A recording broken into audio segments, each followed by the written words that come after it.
Ito naman tayo mga kantabay. So ngayon, kanina po kasi ay may ginagawa ko. Ito po. So nagkakarga na naman tayo ng mga panibagong gamit. No? So ito, nalagyan ko na siya.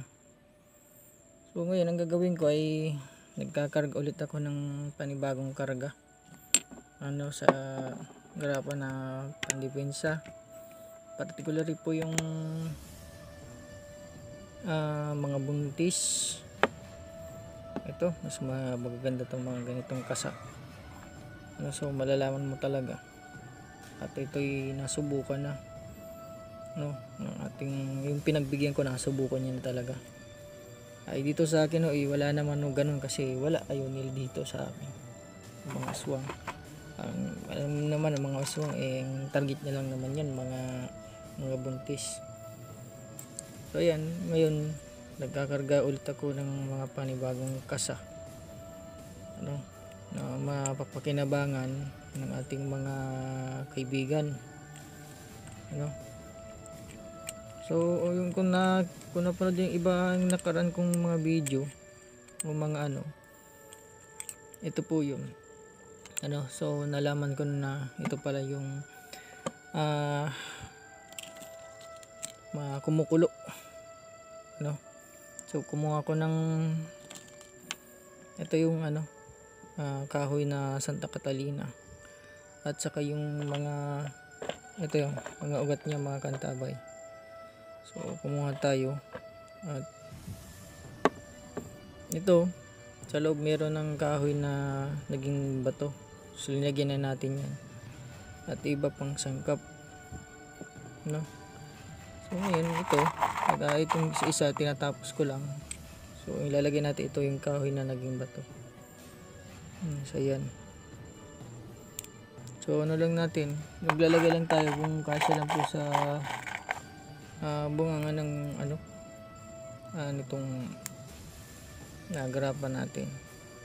So isa pa kasi ito sa ayaw ng mga engkanto o kaya ibang mga elemento.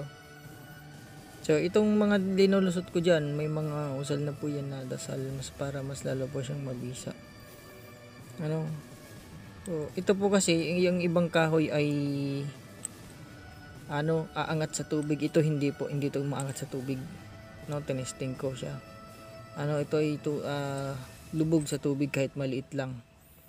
Na 100% na nasubukan ko talaga ito. So ito kinakasa natin at ito tanggalin na muna tayo para mas maganda yung kasa natin sa loob. Kanina lang ko ganito po yung itsura nung natapos ko na. So yan, yung lalagyan natin ng oil at saka yung tinatawag natin na kahoy na naging bato para mas lalo siyang mabisa. Kukulo po yan pag mayroong aswang o kahit anong elemento. So nasubukan ko na yun talaga. Based doon sa nito, pinagbigyan ko ng ganito na may kasa na ganitong mga uri ng sangkap.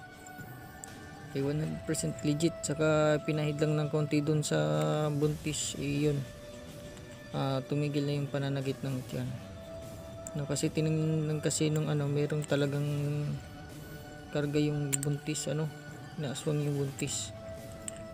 So doon sa pinunta niya, yun hindi na magkaunggaga kasi bakit daw umaapaw daw yung oil niya at kumukulo. Ibig sabihin lang nun mga katabay, may aswang o may sa paligid. Alam ko karaniwan po mga aswang yan. So ito yung kasa natin. So ayan. So nalagyan na natin siyang kaya na so ito lalagyan na lang natin siya ng tinatawag natin na itong tinatawag natin na ugat. Ito yung ugat niya. So lalagay natin siya para ito po kasi yung ugat ay hindi basta-basta makakapitan o hindi basta ikaw ay malalapitan. Itong purpose ng ugat.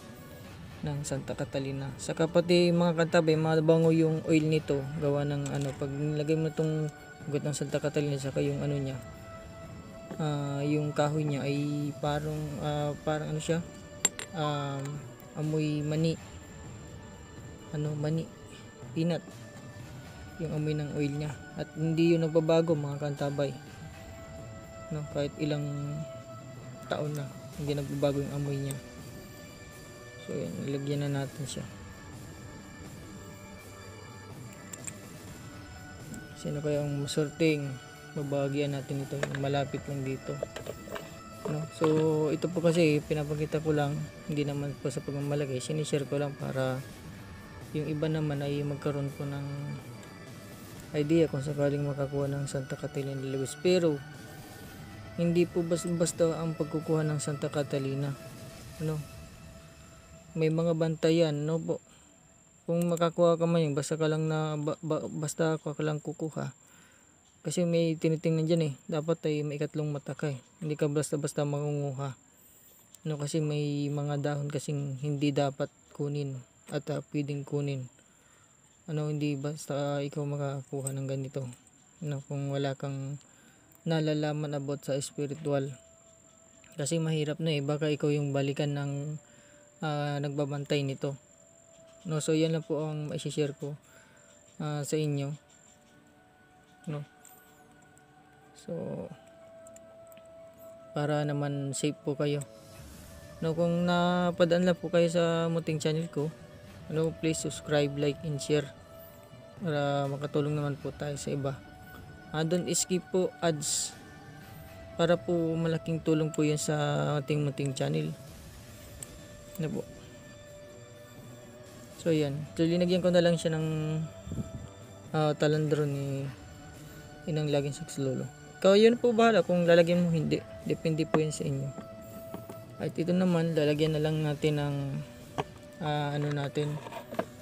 yung kahoy na naging bato, kasi maganda, kasi hindi pa karga sa mga ganitong garapa lanahan, madalang sabi.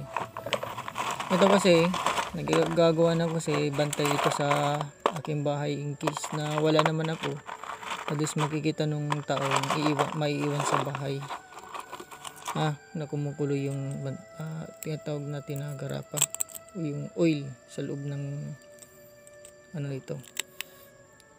oil sa loob ng bote.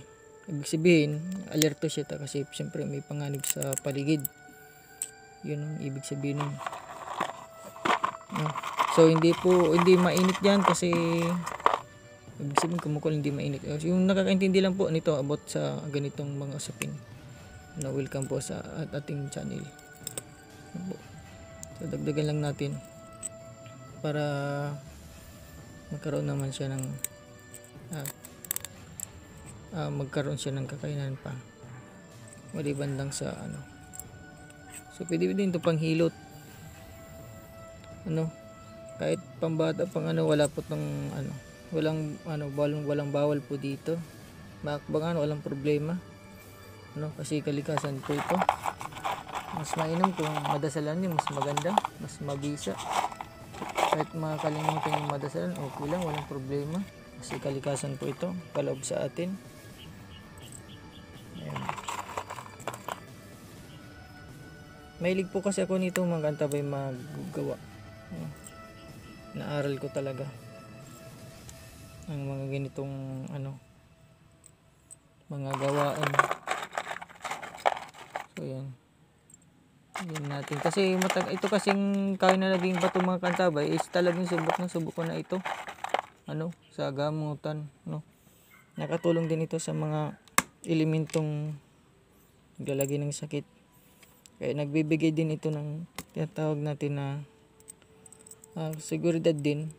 Pero lagi po kayo magdadasal para mas lalo pang tumaas yung bisa nito sa ating Panginoon, kung saan siya ang gumawa nito.